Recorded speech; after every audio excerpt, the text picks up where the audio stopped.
Hello and welcome back to VPOD.AI. We are so glad you're here with us today to unpack another really fascinating topic. I'm Mike. And I'm Susan. It's really great to be back. You can sponsor this podcast for just $25. Your message will be featured across major platforms like Apple Podcasts, Amazon Music, Spotify, and more. If you're interested, visit VPOD.AI to get started today. All right, so what is on the agenda for today's discussion? All right, so picture this. It's the dead of winter.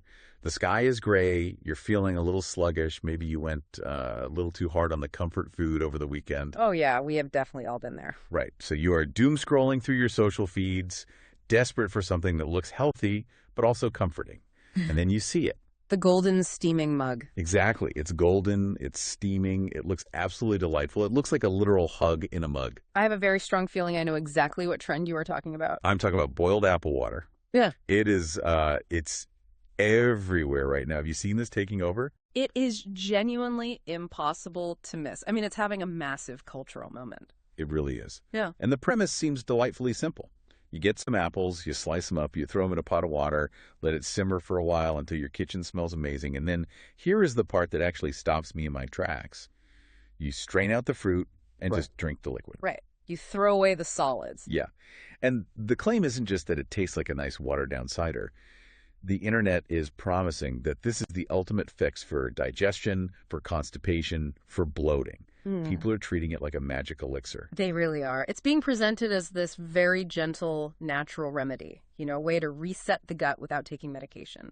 Exactly. But you know me, I love a good life hack. But when I see people throwing away the actual fruit just to drink the water, my skepticism radar starts pinging. It feels wasteful, for one. Oh, absolutely. But mostly I just have to ask, is this just hot apple-scented juice? Or is there actual science backing this up? Are we looking at a legitimate health breakthrough here, or just a placebo with really good lighting? That is the big question. And to really understand why this is catching on so fast, we have to look at where this idea actually comes from. Because it didn't just pop up out of nowhere on social media. No, the concept is deeply rooted in principles of traditional Chinese medicine. Oh, really? So it actually has some historical weight to it. It does. In that tradition, there is a significant emphasis on warming the body and the gut to maintain balance. Calming the gut, okay. Yeah. The idea is that warm foods and liquids support the spleen and stomach, which are viewed as the engines that transform food into energy and move waste along. It's about temperature. Exactly. Cold foods are seen as shocking to the system, potentially slowing things down. So advocates of boiled apple water claim that it warms the digestive system to basically grease the wheels and support bowel movements. Okay, that sounds intuitive enough. You warm things up, you melt the ice, things move better. It's like a plumbing analogy. That's a great way to look at it. And the simplicity is a huge part of the appeal. Simmer, strain, sip. No expensive supplements, no hard-to-find ingredients, just apples and water. But I knew there was a bud coming. There is always a but with these things. The big question we have to answer is whether that specific mechanism, boiling the apple and then isolating the water, actually works the way people think it does from a modern physiological and nutritional standpoint. Right. So let's just rip the Band-Aid off. If I'm feeling backed up and I spend 20 minutes boiling gala apples, am I actually going to see results? Or am I just making expensive tea? The short answer, probably not in the way you were hoping. Ouch. Okay, give it to me straight. Why? We have to look at the biology here. Experts like Jordan Hill, she's a registered dietitian, have weighed in on this extensively. And what is the consensus? The consensus is pretty clear. While whole apples are incredible for gut health, I mean, genuinely one of the best things you could eat, the water itself is largely disappointment in a cup. Disappointment in a cup. Wow. Okay, let's unpack this because this is the part that confuses me and I think confuses a lot of people. Sure. If an apple is a superfood for your gut, and I boil the apple into the water, shouldn't the water become super water? We make tea by steeping leaves. We make broth by boiling bones. Why doesn't the good stuff transfer over here? That is the logical leap everyone makes. We assume extraction is easy, but chemistry just doesn't quite work that way, especially with the specific nutrients that make apples good for digestion. Okay, break that down for me. Well, most of the benefits of an apple come from two specific powerhouses: dietary fiber and polyphenols. Polyphenols are the antioxidants, right? Correct. They are compounds that help protect the body from oxidative stress, and crucially, they feed good bacteria in the gut. But here's the first major problem: heat stability. You mean cooking them kills them? To a significant degree, yes. When you boil an apple for an extended period, you are subjecting those delicate compounds to high temperatures. Heat substantially breaks down certain polyphenols and vitamins. Vitamin C, for example, is very heat sensitive. So it just breaks down in the boiling water. It degrades rapidly when boiled. So right off the bat, you are diminishing the potency of the antioxidants compared to eating the raw fruit. So you're basically cooking the nutrients to death. Some of them, yes. But the bigger issue, the real deal breaker for digestion, is the strain factor. The part where we throw the mushy apple away. Precisely. When you strain that mixture and toss the boiled fruit into the compost, you are committing a nutritional crime. You are throwing away the fiber, and fiber is the absolute engine of digestive health. I feel like we hear about fiber all the time. Eat more fiber, but maybe we don't appreciate exactly what it's doing in there. Why is the fiber in the apple so non-negotiable? Can't we just get fiber elsewhere? You definitely can, but apples have a very specific profile. They contain both soluble and insoluble fiber. Think of them as a coordinated team. Okay. The insoluble fiber, which is mostly found in the skin, adds bulk to the stool. It gives the digestive tract something substantial to push against. So it's like the broom that sweeps the hallway? That is a perfect analogy, yes, the broom. Okay, so that's the mechanical side. What about the soluble stuff? The soluble fiber in apples is largely pectin. And this is fascinating stuff. When pectin mixes with water, it forms a thick, gel-like substance. Pectin is what they use to make jam, right? Exactly. And in your body, this gel helps soften the stool, making it easier to pass. But more importantly, pectin is a prebiotic. Prebiotic meaning food for the bacteria. You got it. It feeds the beneficial bacteria in your gut. When those bacteria eat the pectin, they produce short-chain fatty acids that heal the gut lining and regulate inflammation. So let me make sure I have this straight. The insoluble fiber is the broom, and the soluble fiber is the food for the workers. That is spot on. And here is the tragedy of boiled apple water. Pectin is structurally part of the plant cell wall. It doesn't just dissolve freely into the water like sugar does. Oh, wow. Right.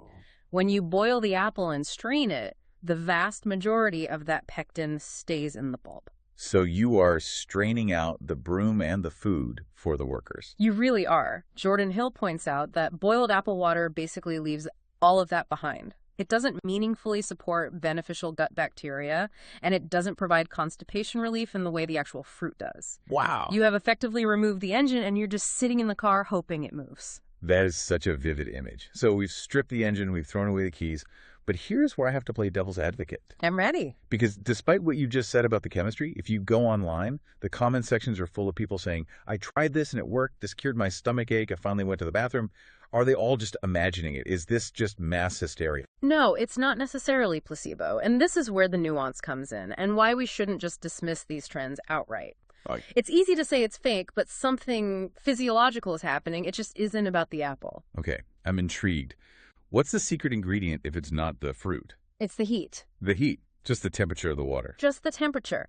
Kessia Joy, who is a medical advisor and dietitian, points out that warm liquids, regardless of flavor, stimulate the movement of food through the intestines. So it's literally just waking up the plumbing. Essentially. Think about your digestive tract like a muscle, because it is lined with muscle.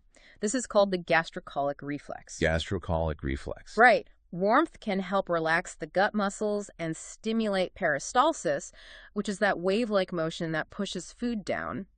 Cold water can sometimes cause cramping or contraction, but warm water relaxes and opens things up. It wakes up the digestive tract. That makes so much sense. I know a lot of people drink hot lemon water in the morning for the exact same reason. It's the exact same mechanism. If you drink warm water, warm tea, or warm apple water, that heat is doing the heavy lifting. And there is a second, even more critical factor here that Kessia Joy highlights. Hydration. The most boring but important answer in health. It really is. We are a chronically dehydrated society. Dehydration is a major, major cause of constipation. Because the body is greedy for water. Right. If you aren't drinking enough cyanide, your body pulls water out of the colon to keep the rest of you functioning, to keep your blood pumping and your brain working. Which basically turns everything in the digestive tract into concrete. Exactly. It makes stool hard and difficult to pass. So imagine someone who has been drinking 3 coffees and no water all day. They feel bloated and backed up. They decide to try this viral trend. They chug a giant mug of warm liquid. suddenly things start moving. Yeah. And they think, wow, the apple cured me. Precisely. They achieved the relief to the magic of the boiled apple, but in reality, they just finally hydrated their body and applied some internal heat. So just to verify this realization, I could technically boil a pear, or I could boil a carrot, or I could literally just boil water from the tap. You could boil a shoe. Well, please don't actually boil a shoe, but yes, you could drink plain hot water and get a very similar result regarding the bathroom situation. That's wild. It is less about the specific fruit and more about the fluid intake and the temperature. You are rehydrating and stimulating the gut with warmth. The apple flavor is just making it more pleasant to get that water down. That is the key, isn't it? Palatability. It's a lot easier to drink a mug of something that tastes like pie than it is to drink a mug of plain hot water. 100%. And that counts for something. Okay, so the magic isn't in the apple, it's in the mug. But that brings me to the next logical step. If the apple isn't doing the heavy lifting and we've boiled away the fiber, is this drink totally useless? Should we just pour it down the sink and tell everyone to stop wasting their time? Not necessarily. I don't want to swing too far the other way and say it's garbage. It isn't bad for you. It actually has some real value, specifically as a replacement. A replacement for what? For the things we usually drink that are actively bad for us. Think about the modern beverage landscape. Soda, high-sugar fruit juices, those sweetened coffee drinks that are basically milkshakes. Oh, sure. If the alternative is a 40-gram sugar bomb, the apple water starts looking pretty good. Exactly. Kezia Joy makes a really important point here regarding the metabolic impact. If you swap a soda for boiled apple water, you are significantly lowering your total daily added sugar consumption. Even though there is some sugar from the apple. Yes, even though there is natural sugar from the apple leaching into the water, it is far less concentrated than a processed soda, and it comes without the high fructose corn syrup. And I imagine over time, that really adds up. It adds up hugely. That simple swap can help create a healthier metabolic and cardiovascular system over the long term. You're cutting empty calories and reducing those massive insulin spikes that come from processed drinks. So it's about harm reduction. Exactly. Huh. In that context, as a harm reduction strategy, boiled apple water is a fantastic choice. That's a really healthy perspective. It's not a miracle cure, but it's a much better habit than the alternative. Right. And we should clarify, even though I said the heat breaks down some nutrients and the fiber is gone, the water isn't completely void of nutrition. It's not just dirty water. Okay, so what is left in the wreckage? You still get some antioxidants. While heat damages some, others are more resilient. Small amounts of vitamin C and some polyphenol compounds do leach into the water and survive the simmer. So it is nutritionally active, just diluted. Yes. These compounds help protect cells from damage. So purely from a nutritional standpoint, it is superior to plain hot water. It's just not superior to the apple itself. Got it. It's like if plain water is the basement and soda is the sub-basement, apple water is the ground floor. But the whole apple is the penthouse suite. That is the absolute perfect way to put it. You know, this whole conversation is making me think about why we are so drawn to these things in the first place. Yeah. Like, why do we want the water to be the answer so badly? Why is boiled apple water a viral sensation? But eating an apple is boring. It's a fascinating psychological quirk, isn't it? It really speaks to our underlying desire for the elixir. The elixir, yes. Throughout history, humans have been obsessed with potions, teas, tinctures, and extracts. There is something about the process of extraction that feels like we are concentrating the essence of the thing. We think if we boil it down, we are getting the pure medicine. Exactly. And we view the fiber and the pulp as the wrapper and the juice as the gift.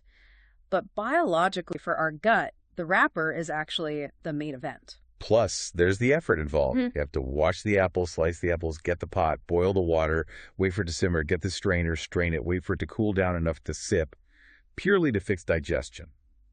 When you could just pick up the apple and bite it. Which would actually work better. Which would work better. It's like we are trying to engineer a shortcut that is actually the long way around. But I guess chewing an apple just doesn't feel like a treatment. I think you hit the nail on the head there. Eating an apple sounds like a snack.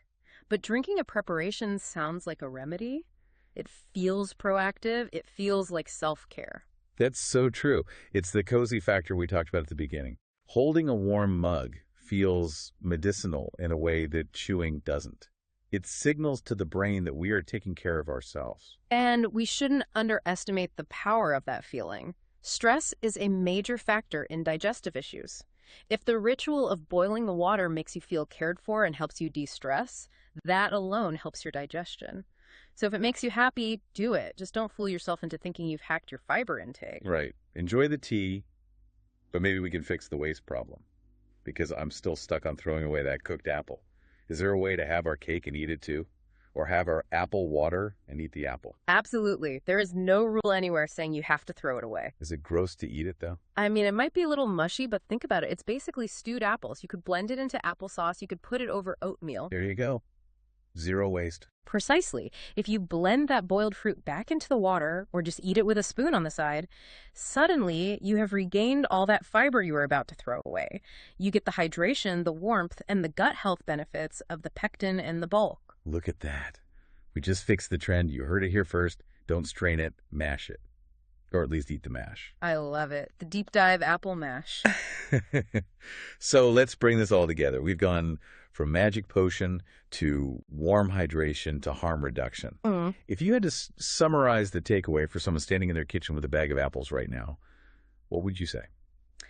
I would say go ahead and make it. Boiled apple water is a tasty, low-sugar way to hydrate. It feels cozy, it smells great, and the warmth absolutely can help move things along if you're feeling stuck. It is a perfectly fine beverage, but do not treat it as a substitute for eating food. If you want actual gut health, if you want to feed that good bacteria and really keep your system regular, you have to eat the solid food. You cannot boil the health out of the fruit and leave the fiber behind. The magic is in the structure of the apple itself. And if they're currently drinking a soda, then switch to the apple water immediately. Your body will thank you. I love that. It's balanced. We aren't hating on it. We're just putting it in its proper place. Exactly. It's a beverage, not a doctor. It's a beverage, not a doctor. I might put that on a t-shirt. I'd be the first to buy one. Before we let you go, I want to circle back to that thought about our obsession with liquid solutions. It seems like a persistent pattern in the wellness world. It is a massive pattern, and this is what I want everyone listening to really mull over. Why is it that human nature always seems to look for a way to drink our health? We have green powders, pressed juices, vitamin waters, tonics. We are obsessed with extracting the active ingredient and discarding the body of the food. We think we are smarter than the plant. We really do. We try to outsmart nature by refining things down to a liquid, thinking it's purer or more potent. But biology teaches us again and again that the packaging, the fiber, the pulp, the skin is often where the real function lies. The complexity is the medicine. Why do we assume that processing something, even simply boiling it, makes it better than the original design? That is a deep thought to end on. Maybe nature got it right the first time. The apple was already perfect. It didn't need us to intervene with the saucepan. Exactly. Sometimes the best technology is just the fruit. I love it. Well, that is all we have time for today on this discussion about the wild world of boiled apple water. I hope next time you see that viral video, you'll look at it with a slightly more critical but still appreciative eye. And maybe drink a glass of water while you're at it. Always a good idea. Thank you so much for listening, and thank you for breaking down the science for us. It was my pleasure. We'll catch you on the next one. Bye!